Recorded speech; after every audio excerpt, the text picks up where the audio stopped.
तोडीबाज, वसुलीबाज, मांडवलीबाज अशी बच्चू कडूंची राज्यभरात ओळख आहे। आमदार रवी राणांनी आमदार बच्चू कडूंवर हा हल्लाबोल केलाय। बच्चू कडू खोक्याचं राजकारण करत आलेले आहेत। अमरावतीत उमेदवार देण्यासाठी कडूंना मातोश्रीमधून रसद मिळाली असाही रवी राणांचा आरोप आहे। बच्चू कडू दगाबाज असल्याचा निशाणा रवी राणांनी साधलाय।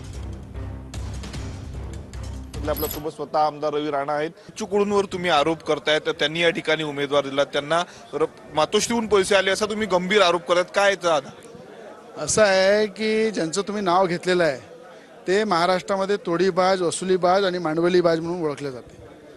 ते खोक्याचं राजकारण नेहमी करत आलेले, ते कोणाची सुपारी कुठूनही घेऊन करू शकतात आणि ज्या ज्या लोकांनी त्यांना रसद पोचवली, मातोश्रीहून रसद आली, अनेक बाकी नेत्यांकडून आली आणि ज्या पद्धतीने उमेदवार थांबवण्यासाठी माझ्याकडे जे बार्गेनिंग करण्यात आली, माझ्यापर्यंत जो निरोप आला, जे बार्गेनिंग केली, जे चर्चा झाली, ते सगळं मी अचलपूरची जनता त्यांच्याकडनं वसूल करणार आहे। योग्य वेळी येणाऱ्या काळामध्ये ते मी सांगेल। काय बार्गेनिंग त्यांनी केली काय ते सांगेल। आता 2 महिन्यामध्ये सगळ्यांचा हिशोब आपापल्या मतदारसंघामध्ये आपली जनता करणार आहे।